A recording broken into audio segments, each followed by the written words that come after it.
Hey guys, let's talk about the Hinterkaifeck Murders.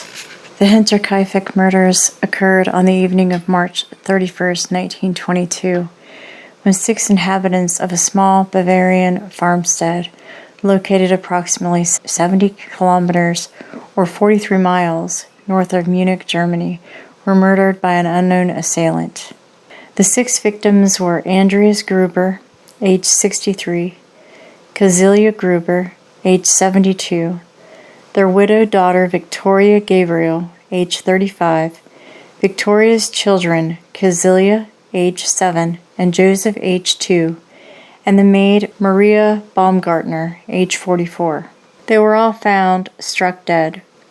The perpetrator, or perpetrators, lived with the 6 corpses of their victims for 3 days. The murders are considered one of the most gruesome and puzzling unsolved crimes in German history. 4 of the dead bodies were stacked up in the barn, the victims having been lured into there one by one.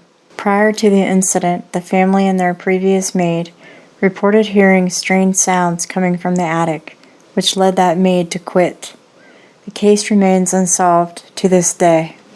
The farm at the Hinterkaifeck was built around 1863, less than a year after the murders and the murder investigation. The farm was completely demolished, revealing additional evidence, including a mattock hidden in the attic and a penknife in the hay in the barn. Strange things began to occur in and around the Hinterkaifeck sometime shortly before the attack. 6 months prior to the attack, the family maid had quit. It has been widely claimed that her reason for leaving was that she had heard strange sounds in the attic and believed the house to be haunted. Andreas Gruber found a strange newspaper from Munich on the property in March 1922. He could not remember buying it and initially believed that the postman had lost the newspaper. This was not the case, however, and no one in the vicinity subscribed to the paper. Just days before the murders, Gruber told neighbors he discovered tracks in the fresh snow that led from the forest to a broken door lock in the farm's machine room. Later during the night, they heard footsteps in the attic, but Gruber found no one when he searched the building. Although he told several people about these alleged observations, he refused to accept help, and the details went unreported to the police. According to a school friend of the 7-year-old Cecilia Gabriel, the young girl reported that her mother Victoria had fled the farm the night before the act after a violent quarrel, and only hours later had been found in the forest. On the afternoon of March 31st, 1922, a Friday, the new maid, Maria Baumgartner, arrived at the farm. Maria's sister had escorted her there and left the farm after a short stay. She was most likely the last person to see the inhabitants alive. It appears that, in the late evening, Victoria Gabriel, her 7-year-old daughter Cecilia, and her parents, Andreas and Cecilia, were lured into the family barn through the stable, where they were murdered, one by one. The perpetrator or perpetrators used a mattock belonging to the family farm and killed the family with blows to the head. The perpetrator moved into the living quarters, where, with the same murder weapon, he killed Joseph, sleeping in his bassinet, and Baumgartner in her bedchamber. 4 days passed between the murders and the discovery of the bodies. On April 1st, coffee sellers Hans Scharovsky and Edward Scharovsky arrived in Hinterkaifeck to take an order. When no one responded to the knocks on the door and the window, they walked around the yard but found no one. They only noticed that the gate to the machine house was open before they decided to leave. Cecilia Gabriel was absent without excuse for the next few days of school, and the family failed to show up for Sunday worship. Assembler Albert Hofner went to the Hinterkaifeck on April 4th to repair the engine of the food chopper. He stated that he had not seen any of the family and had heard nothing but the sounds of the farm animals and the dog inside the barn. After waiting for an hour, he decided to start his repair, which he completed in roughly 4.5 hours. Around 3:30 p.m., Lorenz Schlittenbauer sent his son Johann, age 16, and stepson Joseph, age 9, to Hinterkaifeck to see if they could make contact with the family. When they reported that they did not see anyone, Schlittenbauer headed to the farm the same day with Michael Pohl and Jacob Sigel. Entering the barn, they found the bodies of Andreas Gruber, his wife Cecilia Gruber, his daughter Victoria Gabriel, and his granddaughter Cecilia, murdered in the barn. Shortly after, they found the chambermaid, Maria Baumgartner, and the youngest family member, Victoria's son, Joseph, murdered in the home. Inspector George Reingruber and his department investigated the killings. Initial investigations were hampered by the number of people who had interacted with the crime scene, moved bodies and items around, and even cooked and eaten meals in the kitchen. The day after the discovery of the bodies, court physician Johann Baptist Müller performed the autopsies in the barn. It was established that a mattock was the most likely murder weapon, though the weapon itself was not at the scene. Evidence showed that the younger Cecilia had been alive for several hours after the assault. She had torn her hair out in tufts while lying in the straw. The skulls of the victims were removed and sent to Munich, where they were further examined. The police first suspected the motive to be robbery, and they interrogated traveling craftsmen, vagrants, and several inhabitants from the surrounding villages. When a large amount of money was found in the house, they abandoned this theory. It was clear the perpetrator or perpetrators had remained at the farm for several days. Someone had fed the cattle, eaten the entire supply of bread from the kitchen, and had recently cut meat from the pantry. With no clear motive to be gleaned from the crime scene, the police began to formulate a list of suspects. Despite repeated arrests, no murder has ever been found, and the files were closed in 1955. Nevertheless, the last interrogations took place in 1986 before Criminal Hauptkommissar Konrad Müller retired. In the inspection record of the court commission, it was noted that the victims were probably drawn to the barn by restlessness in the stable resulting in noises from the animals. A later attempt, however, revealed that at least human screams from the barn could not be heard in the living area. On the night after the crime, 3 days before the bodies were discovered, the artisan Michael Plotkel happened to pass by Hinterkaifeck. Plotkel observed that the oven had been heated by someone. That person had approached him with the lantern and blinded him, whereupon he hastily continued on his way. Plotkel also noticed that the smoke from the fireplace had a disgusting smell. This incident was not investigated, and there were no investigations conducted to determine what had been burned that night in the oven. On April 1st at 3 a.m., the farmer and butcher Simon Reiblonder, on the way home near Brunnen, saw two unknown figures at the edge of the forest. When the strangers saw him, they turned around so that their faces could not be seen. Later, when he heard of the murders in Hinterkaifeck, he thought it possible that the strangers might be involved. In the middle of May 1927, a stranger was said to have stopped a resident of Weidhofen at midnight. He asked him questions about the murder and then shouted that he was the murderer before he ran into the woods. The stranger was never identified. The husband of Victoria Gabriel, Karl Gabriel, had reportedly been killed in Arras, France, by a shell attack in December 1914 during the First World War. However, his body had never been recovered. After the murders, people began to speculate on whether he had indeed died in the war. Victoria Gabriel had given birth to Joseph in her husband's absence. 2-year-old Joseph was rumored to be the son of Victoria and her father, Andreas, who had an incestuous relationship that was documented in court and known in the village. He was R-ing his daughter, and the town convicted them both of incest. After the end of the Second World War, war captives from the Schrobenhausen region who were released prematurely from Soviet captivity claimed that they had been sent home by a German-speaking Soviet officer who claimed to be the murderer of Hinterkaifeck. Some of these men later revised their statements, however, which diminishes their credibility. Many theorized that the Soviet might be Karl Gabriel because those who claimed to have seen the man after his reported death testified that Gabriel had wanted to go to Russia.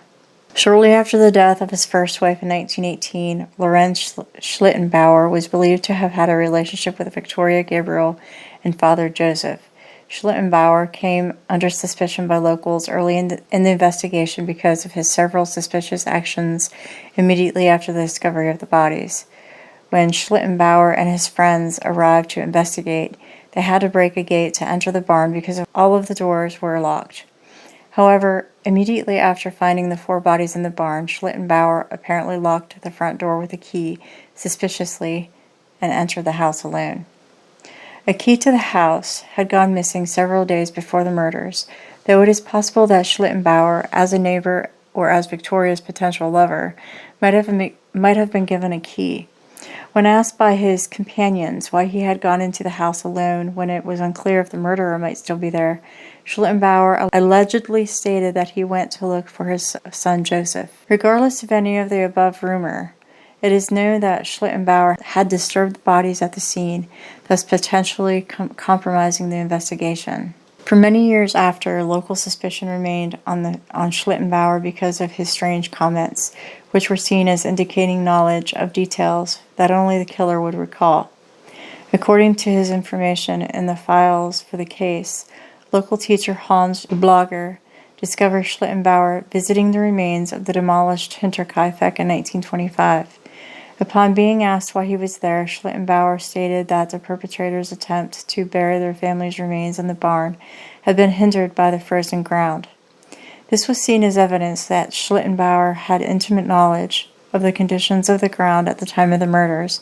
Although being a neighbor and familiar with the local land, he may have been making an educated guess. Another speculation was that Schlittenbauer murdered the family after Victoria demanded financial support for young Joseph. Before his death in 1941, Schlittenbauer conducted and won several civil claims for slander against persons who described him as the murderer of Hinterkaifeck. Adolf Gump was listed as a suspect as early as April 9th due to his connections to the Freikorps Oberland. In 1951, prosecutor Andreas Popp investigated brothers Adolf and Anton Gump in relation to the murders of Hinterkaifeck.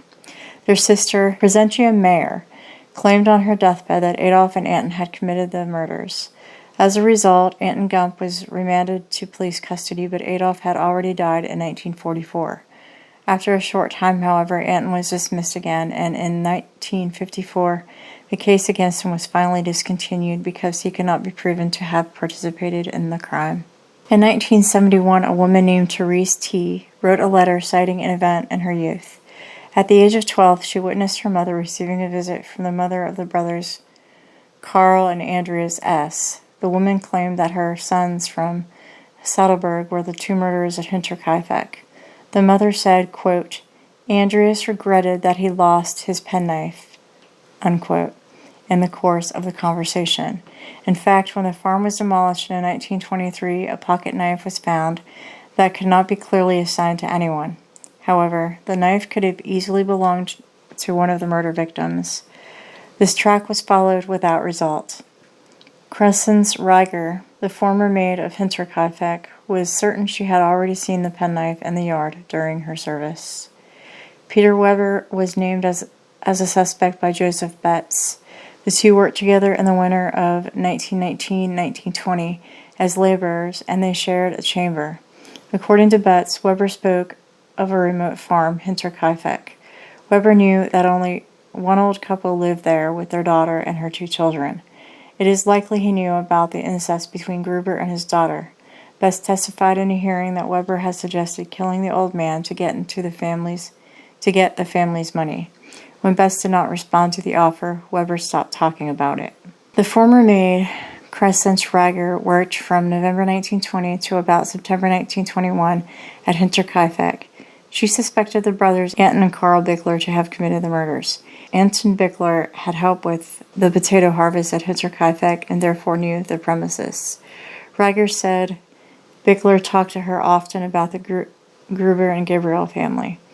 Anton reportedly suggested that the family ought to be dead. The maid also emphasized in her interrogation that the farm dog, who barked at everyone, never barked at Anton. In addition, she reported speaking with a stranger through her window at night. The maid believed that it was Carl Bickler, the brother of Anton.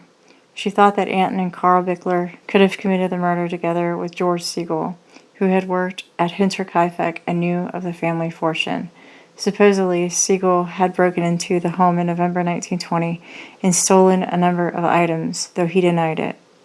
He did state that he had carved the handle of the murder weapon when he was working at Hinterkaifeck and knew that the tool would have been kept in the barn passage.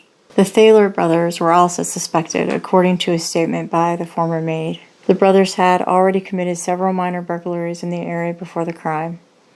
Reiger said that Joseph Thaler stood at her window at night and asked her questions about the family, but she gave no answer. In conversation, Joseph Thaler claimed to know which family member was sleeping in which room and stated that they had a lot of money. During their conversation, Reiger noted that there was another person nearby. According to her statement, Joseph Thaler and the stranger had looked at the machine house and turned their eyes upwards.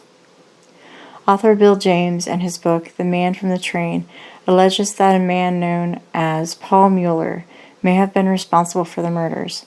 Mueller was the only suspect in the 1897 murder of a Massachusetts family, and James believes Mueller killed dozens of victims based on research in the American newspaper archives.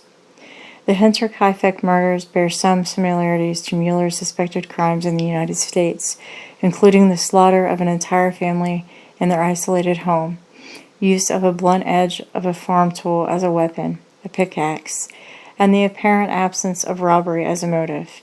James suspects that Mueller, described as a German immigrant in contemporary media, might have departed the U.S. for his homeland after private investigators and journalists began to notice and publicize patterns in family murders across state lines following the brazen 1912 murder of two families in a single night in Colorado Springs, Colorado, and a similar family murder weeks afterward, a few hundred miles away in neighboring Kansas. Many books and newspaper articles have been devoted to the murders. A series of articles by Joseph Ludwig Hecker in the Schrobenhausner Zeitung revived interest in the murders. A documentary film, Hinterkaifeck Symbol der Unglücklichen, 1981, is based on the Leuschner book. Hans Figert adapted the book, directed in the film, shot on Super 8 with sound, and was the cameraman.